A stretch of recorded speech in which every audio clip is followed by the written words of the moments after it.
Eu raramente uso as narrativas do Antigo Testamento para dela fazer aplicações. Mas as narrativas do Antigo Testamento estão lá para contar a história. Como é que as coisas aconteceram naqueles dias. Como Deus trabalhou com as pessoas e com o povo.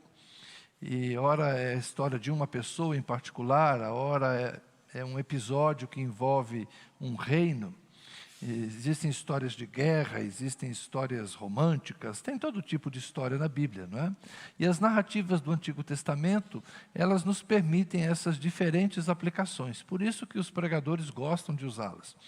Porque a gente lê uma história e aplica da forma como a gente acha mais conveniente para nós. Não é uma coisa que nos exige muito esforço interpretativo, é mais uma ideia de aplicação. E tem uma história interessante que nós vamos ler hoje, que é o segundo livro das crônicas dos reis de Judá. Segundo livro das crônicas dos reis de Judá, é assim que se fala o nome do livro. Não é? No capítulo 20, conta um episódio de uma batalha nos dias do rei Josafá. Josafá foi um rei bom, temente a Deus, daqueles que no final do seu reinado receberam um carimbo de aprovado. São poucos, mas ele no final do seu reinado teve o carimbo do aprovado. E tem essa história muito interessante de uma guerra que não é exatamente travada no campo de batalha, mas ela se resolve por si só.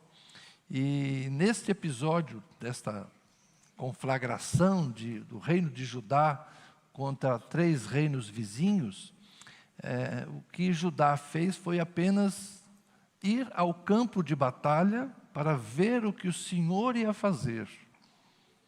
E lá eles foram cantando, se aproximaram do campo de batalha, cantando, louvando a Deus, e quando eles chegaram lá, a coisa estava resolvida. Então o pessoal da música ama pegar esse texto e dizer que o louvor vence batalhas. É muito legal. Eu cresci, né, na minha juventude, foi quando começou o movimento de renovação do louvor. A gente cantava os hinos de guerra. Pelo Senhor, marchamos sim o seu exército. Então a gente era ensinado a isso, né? A gente vence a batalha com os louvores. E esse texto de 2 Crônicas 20 é o mote, era o gancho para dizer isso, né? Quem canta, seus males espanta. É mais ou menos isso, né? O louvor vence batalhas, o louvor quebra barreiras. Mas aí a gente vai ficando velho, né? Começa a ler a Bíblia com mais cuidado, com mais atenção. E aí a gente vai vendo a história direitinho, como é que aconteceu. Então, não querendo frustrar meus amigos do louvor, né? Mas tem detalhes nesse texto que nos inspiram a... E como eu disse, né, quem pega a narrativa sempre pega do ângulo que lhe interessa mais. Mas tem alguns detalhes nesse texto que eu creio que pode servir para todos nós. Os que cantam e os que não cantam. Os que tocam instrumentos e os que não tocam instrumentos. Sim, é verdade. Louvar a Deus é uma atitude que sempre vai nos trazer força, fé. Eu não duvido que o louvor e a adoração são armas para o fortalecimento da nossa fé e da nossa espiritualidade. Mas essa batalha tem alguns detalhes curiosos. Primeiramente, eu vou lendo, mas eu vou contando a história, que fica mais fácil de todo mundo aprender. Não é? Capítulo 20, no início dele. Depois disso, os filhos de Moabe, os filhos de Amon, que são os 2 descendentes de Ló, sobrinho de Abraão. Então, são povos aparentados com os israelitas. Tá? Eles eram primos. E viviam ali na região que hoje seria a Jordânia. Então, na geografia de hoje, né, para quem vive agora vendo o mapinha lá de Israel, o pessoal da Jordânia, Moabe e Amon, resolveu fazer guerra contra Jerusalém, contra o pessoal do sul ali de Israel. Os filhos de Moabe, os filhos de Amon, com alguns dos meunitas. Os meunitas são uma parte dos edomitas. Irmão de Jacó se chamava Esaú. Então são descendentes de Esaú. Primos também. Das montanhas de Seir, ou seja, da região de Edom. Faixa de Gaza, para ser mais exato hoje. Então a turma da faixa de Gaza, que estava ali na costa, e a turma da Jordânia, que estava mais para dentro do continente, 3 povoados, hoje nós chamaríamos de árabes, né? Mas na época a gente pode dizer semitas, parentes dos israelitas. Então 3 povos aparentados com os israelitas resolveram guerrear e ir contra Jerusalém. Verso 2, vieram com alguns que avisaram a Josafá, dizendo: uma grande multidão está vindo contra Judá. Do outro lado do Mar Morto, da Síria, eis que eles já estão em Azon-Tamar, que é em Gedi, ou seja, vinham pelo sul. Então Josafá teve medo e decidiu buscar o Senhor, e proclamou um jejum em todo Judá. Judá se congregou para pedir socorro ao Senhor. Então chegou a notícia para o rei que 3 povos se uniram e vieram contra ele. Ele chamou o povo para quê? Para oração. Vamos orar, vamos buscar o Senhor. Verso 5, Josafá pôs-se em pé na congregação de Judá e de Jerusalém, na casa do Senhor, diante do pátio novo, e disse. Então o rei foi lá para o templo, diante do povo que estava ali reunido, e fez a sua oração. Ó Senhor, Yahvé, Deus de nossos pais, não és tu Deus nos céus? Não és tu que dominas sobre todos os reinos dos povos? Na tua mão está a força e o poder, e não há quem te possa resistir. Que linda oração, não é? Ó nosso Deus. E agora ele começa a contar uma história para Deus, fazer Deus lembrar do passado. Ó nosso Deus, acaso não expulsaste os moradores desta terra de diante do teu povo de Israel, e não a deste para sempre a posteridade de Abraão, teu amigo? Eles têm morado nela e nela edificaram um santuário ao teu nome, dizendo: se algum mal nos sobrevier, espada, juízo, peste ou fome, nós nos apresentaremos diante deste templo e diante de ti, pois o teu nome está neste templo, e clamaremos a ti na nossa angústia. Tu nos ouvirás e livrarás. Então ele lembrou aqui uma história para Deus. Deus, lá no passado o Senhor falou para o nosso pai Abraão que essa terra aqui o Senhor ia dar para nós. E o Senhor deu essa terra para nós. Inclusive nós construímos nela um templo e colocamos o teu nome.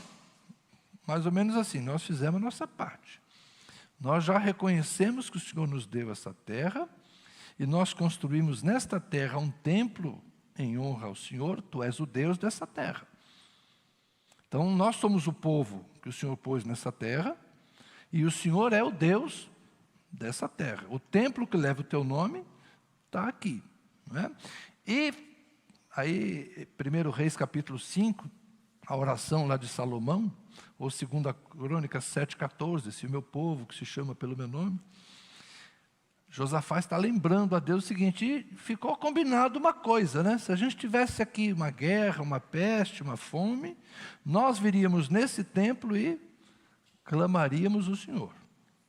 Então veja que interessante, Josafá está orando para Deus, mas está contando coisas que Deus sabia, só está rememorando, não é? Verso 10.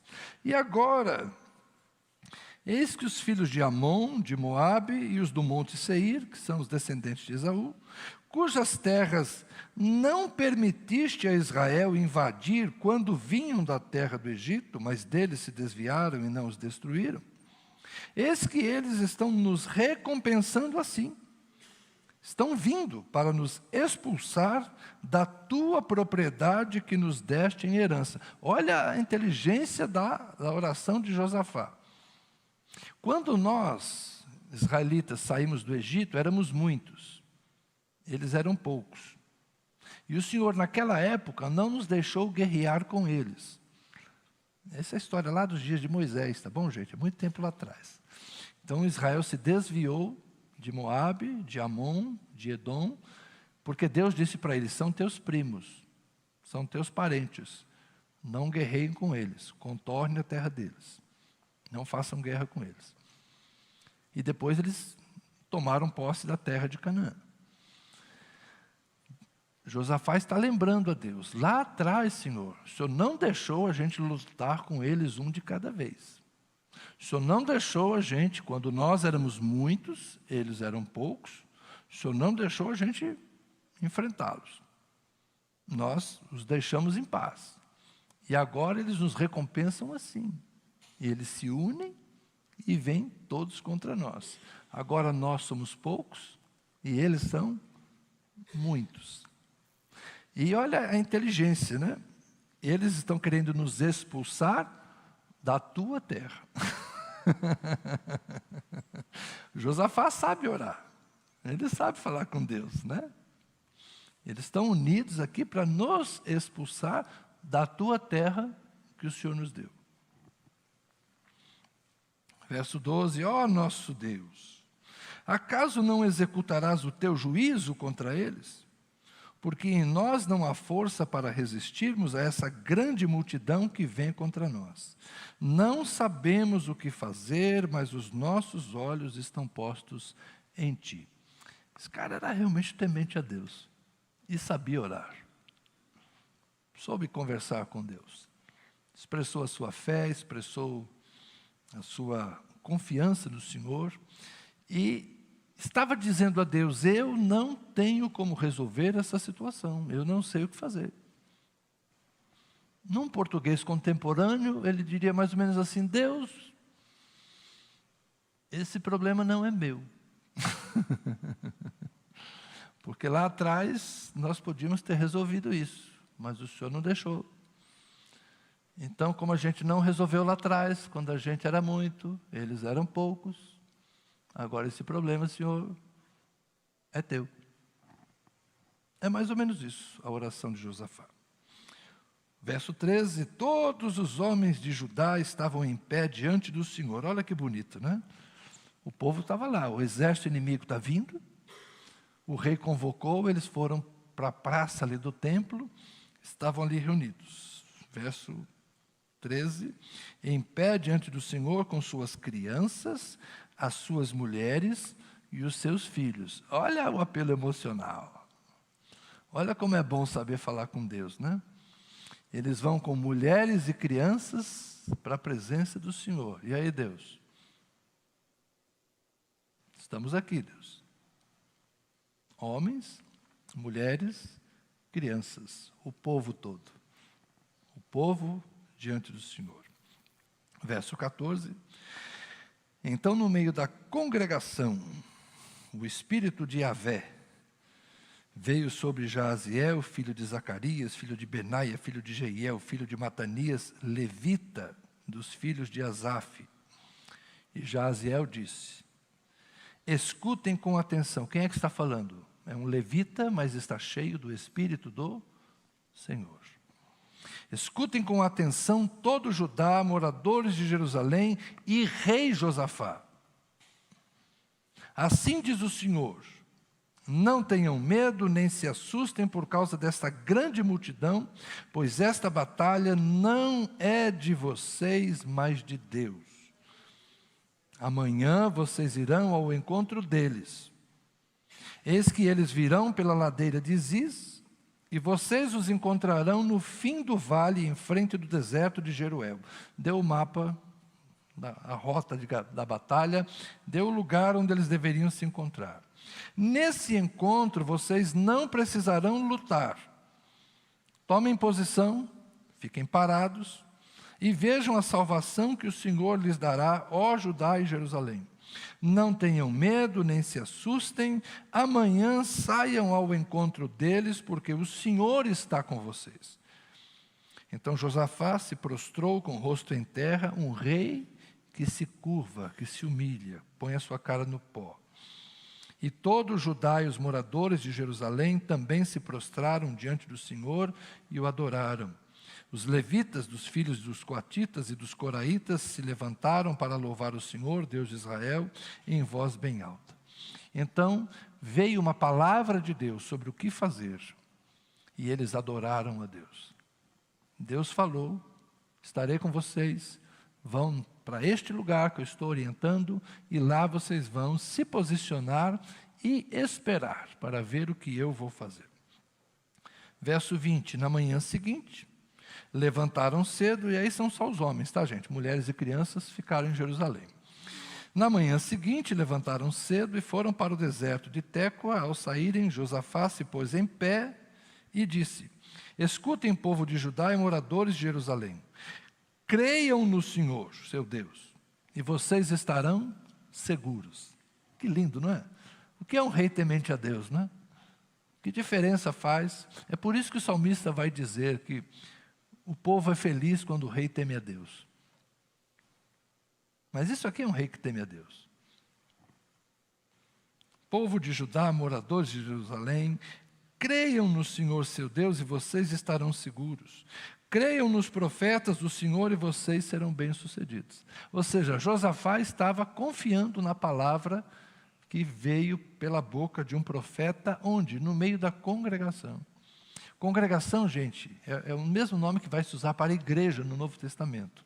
É a reunião de todo o povo. O que é igreja no Novo Testamento? A mesma coisa que a congregação no Velho Testamento. Homens, mulheres e crianças. A reunião de todo o povo. Igreja é isso. Quando no Novo Testamento Jesus fala, estou edificando a minha igreja, ele está usando o mesmo termo aqui, hebraico, está se referindo à mesma ideia do Antigo Testamento, quando se reuniam homens, mulheres e crianças, todo o povo reunido. Depois de se aconselhar, verso 21, depois de se aconselhar com o povo, olha que interessante, o rei se aconselhando com o povo. Josafá designou os que deveriam cantar ao Senhor, vestidos de ornamentos sagrados e marchando à frente do exército, deveriam louvar a Deus dizendo: deem graças ao Senhor, porque a sua misericórdia dura para sempre. Então o rei continuou conversando com o pessoal. A palavra não veio pelo meio de um levita? Então ele foi lá, provavelmente, para os levitas e disse: então, o que vocês acham? Deus mandou a gente ir para lá, mas como é que a gente vai? E aí eles organizam a coisa. O rei está conversando com as pessoas. O rei está ouvindo as pessoas. Os líderes do povo, os levitas. E eles combinam então isso. Olha, os levitas vão na frente e paramentados. A gente vai do jeitão que a gente trabalha aqui no templo. Se fosse hoje no visual de pastor clássico, paletó e gravata. Se fosse visual de padre, batina. Né? Então os religiosos iam na frente. Verso 22, no momento em que eles começaram a cantar e a dar louvores, ou seja, eles começaram a cantar cá, né? O Senhor pôs emboscadas contra os filhos de Amon e de Moabe e os do monte Seir, que vieram contra Judá e foram derrotados. Porque os filhos de Amon e de Moabe, que eram descendentes de Ló,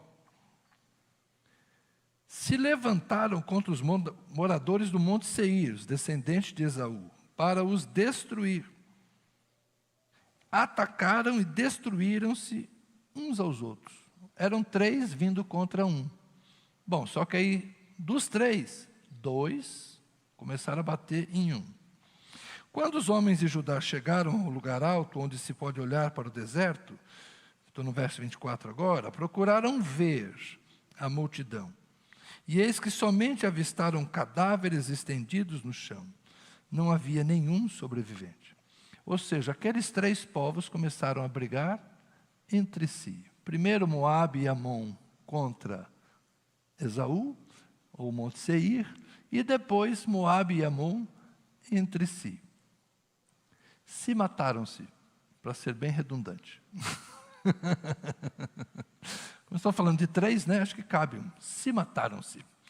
Então, quando eles se destruíram uns aos outros, os homens de Judá chegaram e viram que a guerra já tinha acabado antes de começar. Cadê os inimigos?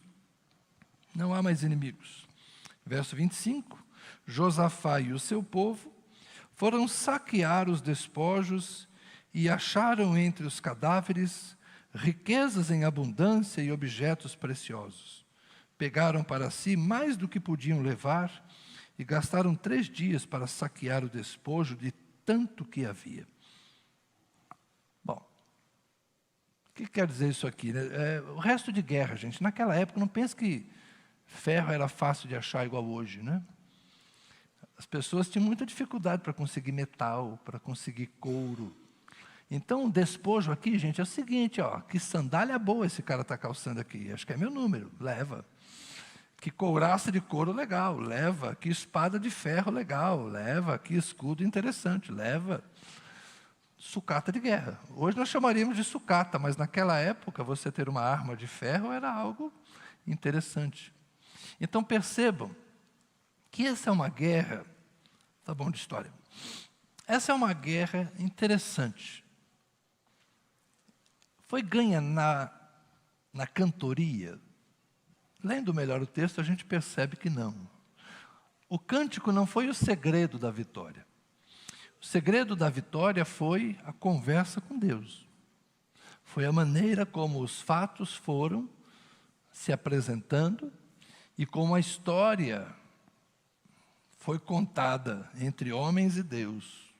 Foi Josafá dizer para Deus a verdade. Deus, nós estamos numa situação difícil hoje, porque nós te obedecemos lá atrás. Lá atrás nós fomos obedientes. O Senhor não nos permitiu guerrear com eles. E agora, esses nossos parentes vêm guerrear conosco. Nós não temos como vencê-los. O que o Senhor vai fazer?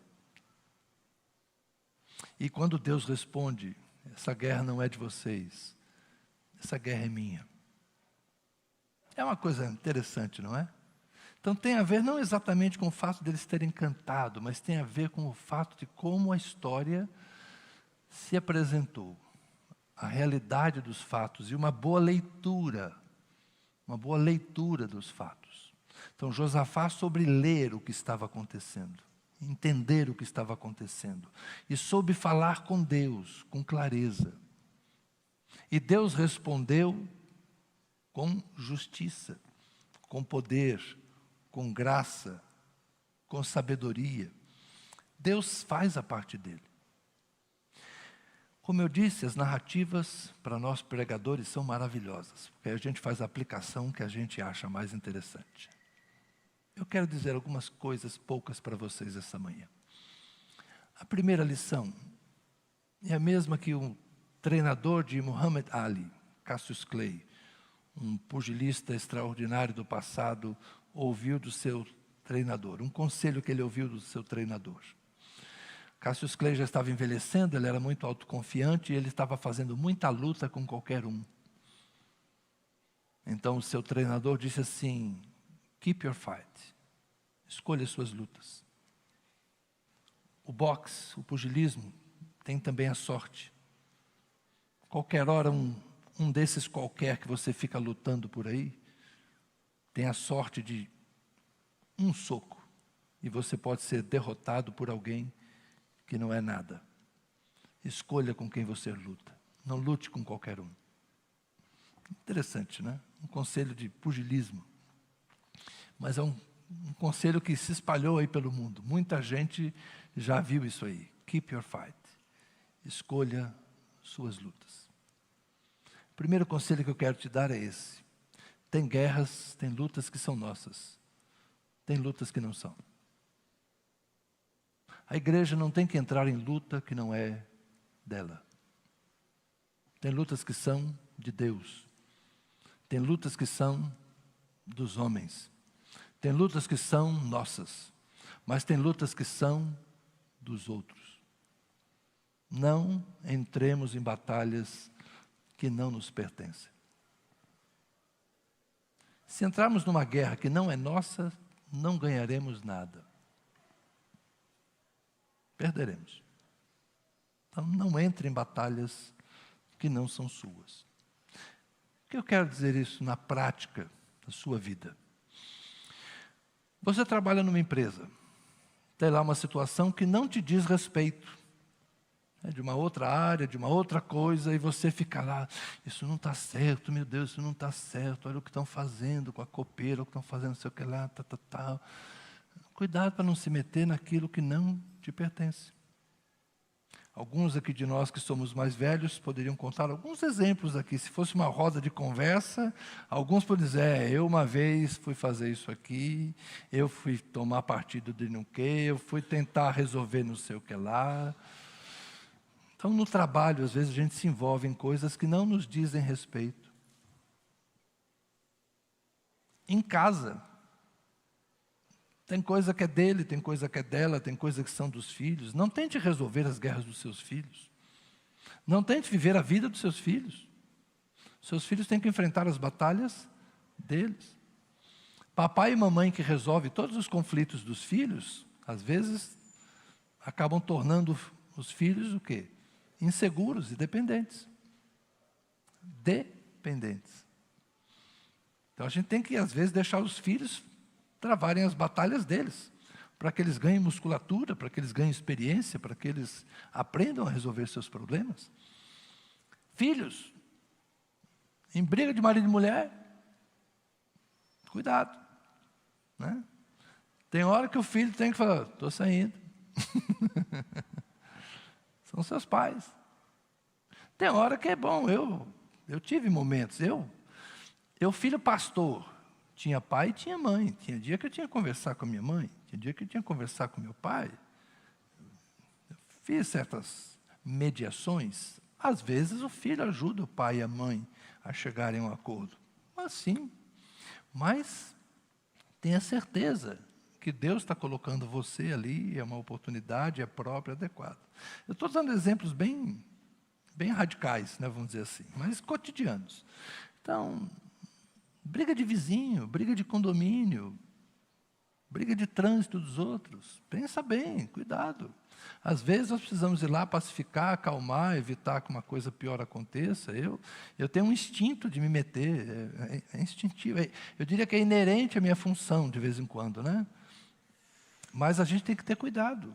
Temos que saber quando é oportuno e quando não é. Então escolha as suas batalhas. Não entre em qualquer conflito que está por aí.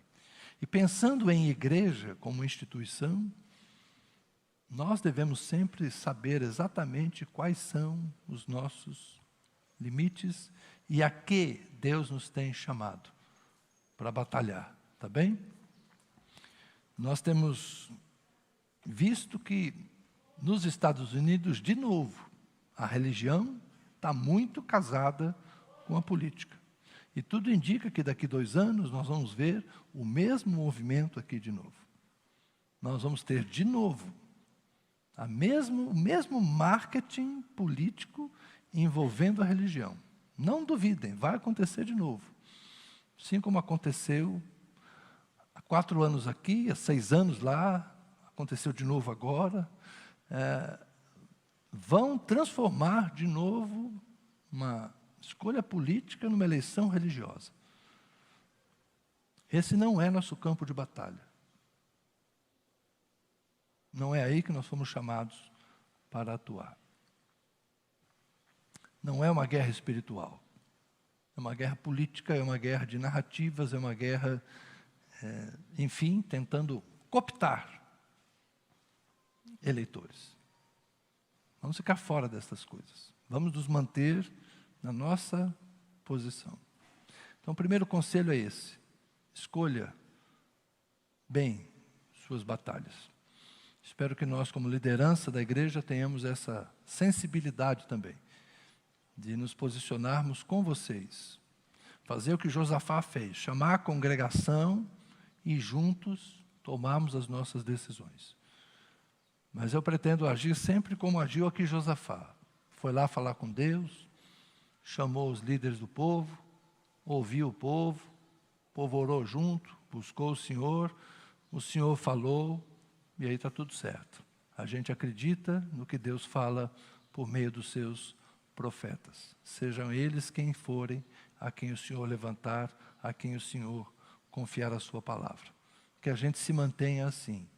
Quem fala com Deus, quem fala entre si, quem ouve a voz de Deus e obedece o Senhor. É assim que a gente pretende continuar comportando-se nesses períodos que ainda virão por aí.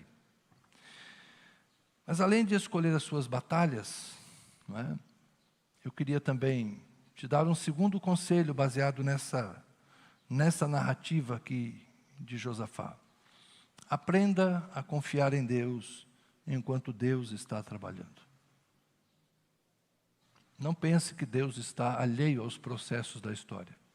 Não pense que Deus não vê. Deixa Deus trabalhar. Essa guerra não foi ganha pelos que cantavam.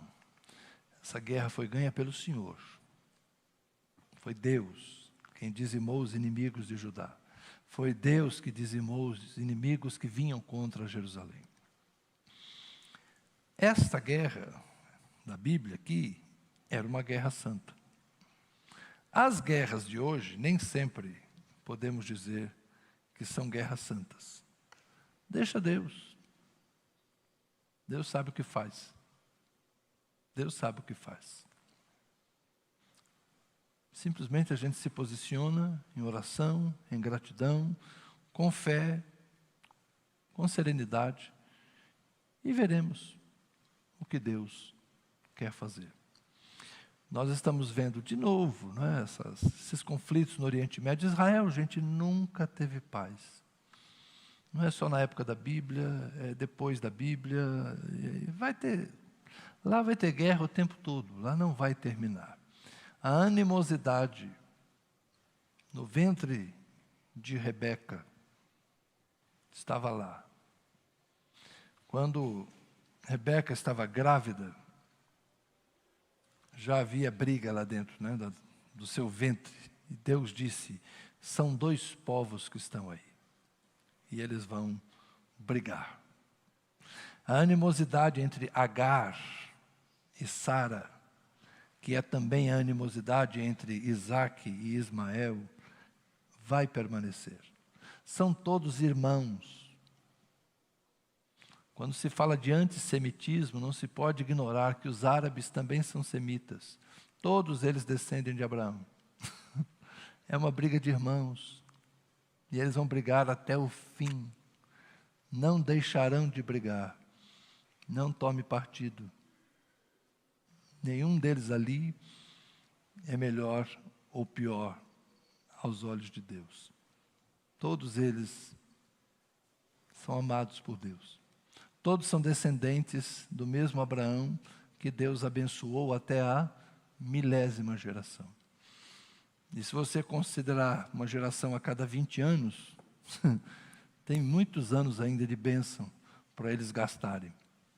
Agora, isso é problema deles. Não fique se posicionando numa batalha que não é sua, mas deixa Deus fazer aquilo que Deus quer fazer. E vamos nos manter, meus irmãos, numa postura de adoradores, servos de Jesus, discípulos de Jesus, que amou os judeus, amou os samaritanos, amou os gentios, gregos, romanos, persas, árabes, africanos. Jesus acolheu a todos. Nós não temos partido político, nós não temos escolha nacionalista, nós não temos, como é que eu quero dizer, não é uma questão de nação, é uma questão de étnica. Nós não temos uma etnia predileta. Para nós, todos são alvos do amor de Deus. E que a gente preserve esse espírito de Josafá, de orar a Deus, entregar a Deus, ouvir a Deus, obedecer a Deus e aguardarmos que Deus faça a sua justiça como Ele quiser. E aí, meus irmãos, o que é nosso, é nosso. A batalha que é nossa, nós vamos travar. As batalhas que são de Deus, Ele sabe o que fazer. Amém? O que eu quero é paz aqui dentro. Eu quero diálogo e um ambiente amoroso, acolhedor, pacífico, cordato e, tanto quanto possível, puro naquilo que é a palavra de Deus para nós. Amém? Senhor, nós te damos graças por essa manhã. E te louvamos, porque o Senhor é o mesmo Deus que esteve com Josafá no dia das suas lutas e desventuras. O Senhor esteve com o teu povo de Israel naqueles dias difíceis contra os seus inimigos. E o Senhor está com a tua igreja, o Senhor está conosco. Já atravessamos tempos difíceis, Senhor. Já sofremos privações e provações, mas o Senhor nunca desamparou o seu povo. E nós, particularmente, Senhor, quando em vez nos encontramos também, alguns de nós, enfrentamos lutas, enfrentamos dificuldades, nossos pais, nossos filhos, nossa casa, mas o Senhor não é um Deus que desampara, o Senhor não é um Deus que abandona aqueles que buscam o Senhor e aqueles que em Ti confiam. Por isso nós nos aproximamos de Ti, Senhor, como fez aquele rei no passado, e pedimos ao Senhor que se lembre de nós, que o Senhor se lembre de nossa história, que o Senhor se lembre da nossa jornada, que o Senhor se lembre da fé que professamos e das vezes que já nos prostramos, confessamos, Te adoramos, e o Senhor não se esqueça dos nossos caminhos, o Senhor não se esqueça das promessas, o Senhor não se esqueça da bênção que o Senhor derramou sobre nós, o Senhor não se esqueça das orações dos nossos pais, avós, daquelas orações que Te foram endereçadas, Senhor, nos abençoando quando ainda éramos crianças, que o Senhor não se esqueça destas coisas. E olha para nós sempre com bondade, com misericórdia, e guia-nos, ó Deus, por caminhos retos e aplanados. Ajuda-nos, ó Deus, a nos desviarmos das batalhas que não são nossas. E fortalece-nos, Senhor, para vencermos tudo aquilo que a nós compete enfrentar. Que o Senhor nos ajude, que o Senhor nos dê sabedoria, que o Senhor nos dê graça e principalmente nesta manhã, que o Senhor nos dê paz. Amém.